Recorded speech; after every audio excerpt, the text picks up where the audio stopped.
Hello friends, आप सभी का फिर से एक बार स्वागत है आज के एक नए सेशन में। मैं हूं आपका दोस्त एंड होस्ट सचिन शुक्ला। दोस्तों, आज हम पढ़ने वाले हैं एलसीआर सर्किट। इसके पहले हम दो सर्किट और पढ़ चुके हैं। सिंगल सर्किट जो कि हैं वो आपको एंड स्क्रीन में मिल जाएंगे, या फिर आप अपने अगर अभी तक मेरे चैनल को सब्सक्राइब नहीं किया तो कर लीजिए और बेल आइकन को ऑल पर प्रेस कर दीजिए ताकि मेरे सारे नए लेक्चर्स के अपडेट मिल सके।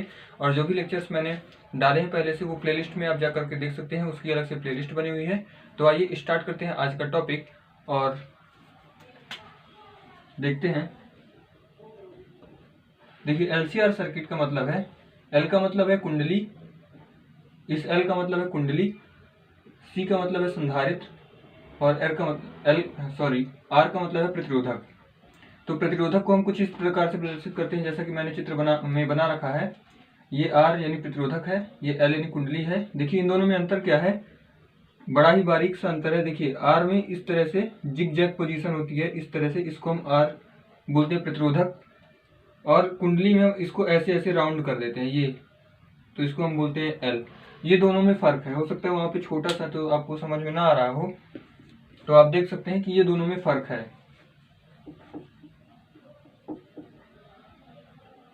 अब हम इसको कैसे सॉल्व करेंगे, कैसे आगे हम इसको आगे बढ़ेंगे, तो मैं बता दूं। आपको सबसे पहले लिखना है कि चित्र में एक प्रतिरोधक, एक कुंडली और एक संधारित्र को एसी वोल्टेज के साथ जोड़ा गया है।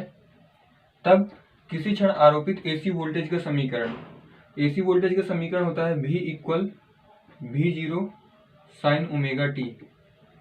ये एसी वोल्टेज का समीकरण होता है, इसको हमने दिया समीकरण 1।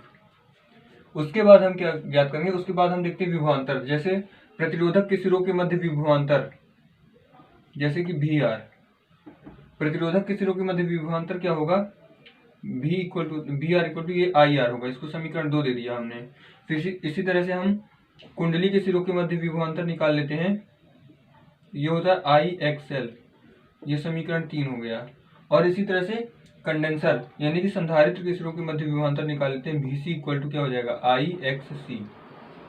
इतना काम हमको कर लेना है, इसको हमने दे दिया समीकरण 4। अब सारी बातें ध्यान में से देखते रहिएगा, क्योंकि आगे हम बात करने वाले हैं फेजर आरेख की। ठीक है, फेजर आरेख की सहायता से हम इसको सॉल्व करते हैं।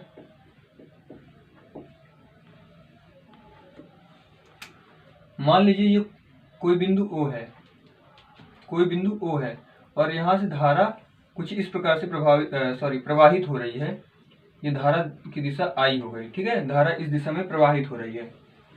तो ये जो VR होता है, ये जो है धारा के साथ समांतर कला में होता है, तो ये VR की दिशा ये हो जाएगी। और जो ये कुंडली होती है ये 90 डिग्री अग्रगामी होती है, 90 डिग्री अग्रगामी होती है। तो इसकी दिशा कुछ ऐसे हो जाएगी ऊपर की तरफ, ऐसे मैं दिखा देता हूं। ये ऊपर की तरफ ये VL की दिशा है और नीचे की तरफ ये VC की दिशा है, क्योंकि ये 90 डिग्री पश्चिमगामी होता है। ये 90 डिग्री अग्रगामी होती है कुंडली के विभवांतर की दिशा, और ये संधारित्र के विभवांतर की दिशा 90 डिग्री पश्चिमगामी होती है धारा से।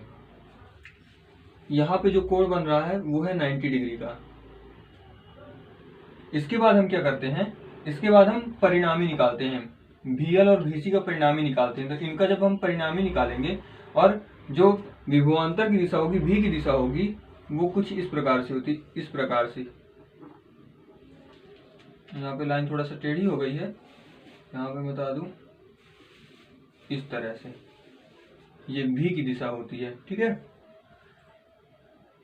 उसके बाद हम इन दोनों का परिणामी निकालते हैं। तो परिणामी कितना आएगा, VL और VC का परिणामी आएगा VL minus VC, VL minus VC। अब ये कैसे आया, परिणामी हम कैसे निकालते हैं, देखिए आपने सदिश में पढ़ा होगा। तो VL और VC का जब हम परिणामी निकालेंगे तो आएगा VL प्लस VC आना चाहिए, क्योंकि हम परिणामी का मतलब क्या है, इन दोनों को हम जोड़ रहे हैं, VL और VC को हम जोड़ रहे हैं। यहाँ से यहाँ तक की हम बात कर रहे हैं पूरे की, इनका हम परिणामी निकाल रहे हैं VL और VC का, तो इन दोनों को आपस में जुड़ना चाहिए। लेकिन यहाँ पर हम ध्यान दें कि VL की दिशा ऊपर की ओर है और VC की दिशा नीचे की ओर है, अर्थात दोनों की दिशा विपरीत है, दोनों की दिशा विपरीत है। इस कारण से यहाँ पर प्लस का नहीं माइनस का चिन्ह आएगा। बस इसी प्रकार से हमने इसका परिणामी निकाल लिया है। अब परिणामी निकालने के बाद आपको क्या करना है, इसको हम यहां से मिला देते हैं, यहां से ऐसे ऐसे, ये भी है मैंने पहले ही बता दिया, और इसको हम यहां से मिला देते हैं ऐसे। ये VL माइनस VC, तो ये भी कितना होगा, VL माइनस VC होगा, और ये VR होगा। अब देखिए आगे हम क्या करने वाले हैं,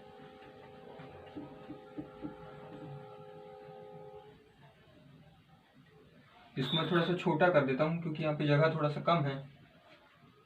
ये VC है। अब हम VL माइनस VC और VR का परिणामी निकालते हैं। ठीक है, जब हम इनका परिणामी निकालेंगे तो यहाँ पे आप देख सकते हैं, यहाँ पे समांतर चतुर्भुज बन रहा है, तो समांतर चतुर्भुज से हम इन दोनों का परिणामी निकाल लेते हैं, समांतर चतुर्भुज नियम से। समांतर चतुर्भुज नियम से, समांतर चतुर्भुज नियम से,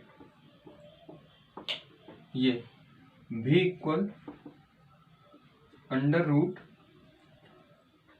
सॉरी यहाँ ये हो जाएगा इस तरह से, है ना, ये VR का square plus VL minus VC का स्क्वायर। उसके बाद हम क्या करेंगे, अंडर रूट, यहाँ पे VR का मान रख देंगे जो कि मैंने मिटा दिया है ना, वो किसी समीकरण में था, आप लोगों ने यदि नोट किया हो तो वहां से आप देख सकते हैं। यहाँ पे हो जाएगा IR का स्क्वायर प्लस, और यहाँ पे क्या हो जाएगा, IXL माइनस IXC का स्क्वायर। उसके बाद क्या होगा, V equal to under root, यहाँ से I स्क्वायर कॉमन आ जाएगा, अंदर क्या बचेगा R square plus I square हमने कॉमन निकाल लिया, तो XL माइनस XC का स्क्वायर। तो अगले स्टेप में इसको I को बाहर कर लेते हैं।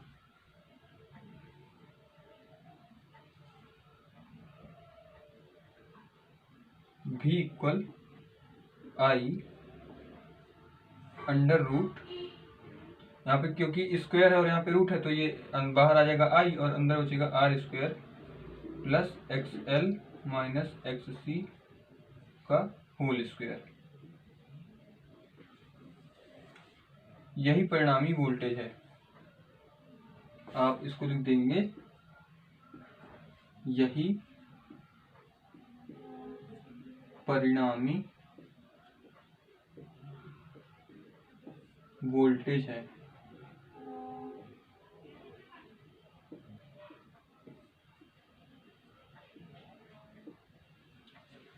बस इतना आपको करना है। तो उम्मीद करता हूँ कि आज की क्लास आपको अच्छे समझ में आ गई। अच्छा हो सकता है कि आपको ये नीचे वाली लाइन ठीक से ना दिख रही हो क्योंकि ये कुछ ज़्यादा ही नीचे हो गई है, तो मैं ऊपर मिटा करके इसको एक बार और लिख देता हूँ क्योंकि आप क्लियर हो जाए, है ना, ऐसा ना हो कि नीचे वाली लाइन ना दिख रही हो। नीचे वाली लाइन को फिर से मैं एक बार लिख देता हूँ।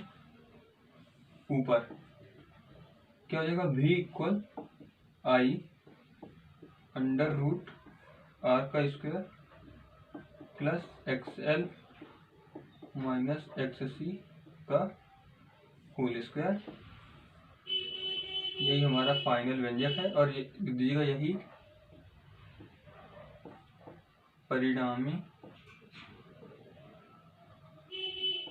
परिणामी वोल्टेज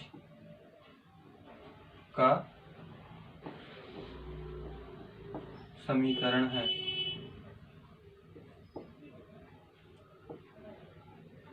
तो उम्मीद करता हूँ कि आज की क्लास आपको पसंद आई होगी। अगर पसंद आई तो लाइक करना बिल्कुल भी मत भूलिएगा क्योंकि मैं आप लोगों के लिए बहुत मेहनत कर रहा हूँ, और चैनल को सब्सक्राइब करना बिल्कुल भी मत भूलिएगा, और बेल आइकन को ऑल पर प्रेस कर दीजिए ताकि मेरे सारे नए लेक्चर्स की अपडेट आपको मिलती रहे। तो मिलते हैं अगले इंटरेस्टिंग वीडियो में, तब तक के लिए गुड बाय।